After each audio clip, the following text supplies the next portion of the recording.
Hai teman Pro 2, kalian masih di Spada. Selamat pagi teman Pro 2, dan pastinya pagi hari ini masih ditemenin sama aku Lydia Karisti gitu ya.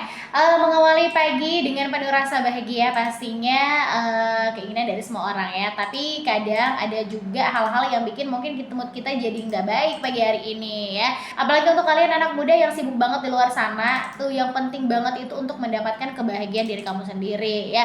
Jadi harus punya prinsip untuk hidup bahagia, dan pastinya bukan cuma bahagia ya.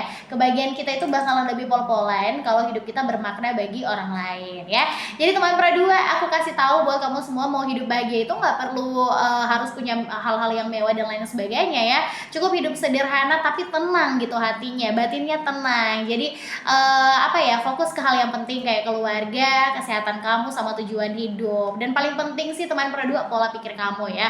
Aku rasa sih anak-anak zaman sekarang tuh bakalan bahagia kalau pola pikirnya di mindset positif. Jadi harus melatih rasa syukurnya teman Pro 2, afirmasi yang positif, dan pastinya jauhin yang namanya overthinking teman Pro 2 ya. Yang paling penting juga dalam hidup kalian harus punya tujuannya ya. Mau kemana ya, mau dibawa kemana. Jadi kayaknya semuanya ada deadline-nya gitu teman Pro 2 dalam hidup kamu ya. Jadi jangan terlalu juga menjadi orang yang apa ya, nggak bisa tetap di zona nyaman gitu teman Pro 2, tapi harus bisa keluar dari zona nyaman ya. Dan jangan lupa juga untuk percaya diri ya, karena memang kepercayaan diri penting banget teman Pro 2 ya. Kalian bisa menghadapi rasa takut ya, bisa mengubah pikiran negatif menjadi dukungan buat kamu, itu karena kamu percaya diri ya.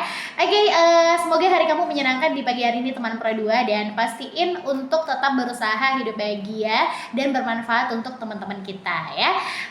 Lydia masih bakalan temenin teman Pro 2 pagi hari ini, jadi tetap stay tune aja di sini di Pro 2 Manado, teman terbaik kamu masih bareng Lydia Karisti.